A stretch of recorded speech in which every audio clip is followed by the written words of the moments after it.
ஒரே தீர்வு சாதிவாரி கணக்கெடுப்பு தான். அது மாண்புமிகு முதலமைச்சர் அவர்கள் மாநில அரசுக்கு அதிகாரம் இல்லை என்று சொல்லி தட்டி கழிக்க கூடாது. முதல்வர் மு.க.ஸ்டாலின் சாதிவாரி கணக்கெடுப்பு எடுக்க வேண்டும் எனவும் மாநில அரசுக்கு உரிமை இல்லை என தட்டி கழிக்க கூடாது என தமிழக வாழ்வுரிமை கட்சி தலைவர் வேல்முருகன் காட்டமாக தெரிவித்துள்ளார்.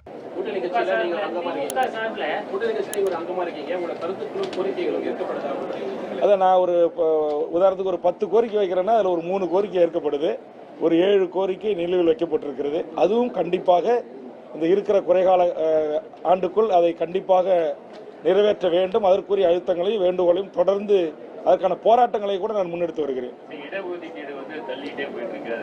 ஒரே தீர்வு சாதிவாரி கணக்கெடுப்பு தான்.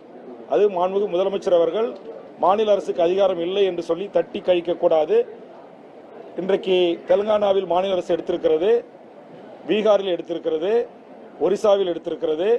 உயர்நீதிமன்றமும் உச்சநீதிமன்றமும் மாநில அரசுக்கு சாதிவாரி கணக்கெடுப்பு எடுப்பதற்கு அதிகாரம் இல்லை என்று எந்த ஒரு தீர்ப்பையும் வழங்கவில்லை.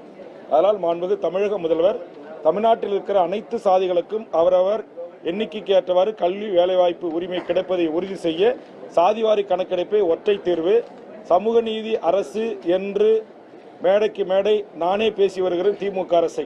அது உண்மை என்று சொன்னால் மாண்புமிகு தமிழ்நாடு முதலமைச்சர் அவர்கள் கண்டிப்பாக அந்த சமூக நீதியை அனைத்து மக்களுக்கும் வழங்க முன்வர வேண்டும். அதற்கு ஒற்றை தீர்வு சாதிவாரி கணக்கெடுப்பு தான். அதை எடுக்க வேண்டும் என்பதுதான் என்னுடைய வேண்டுகோள்.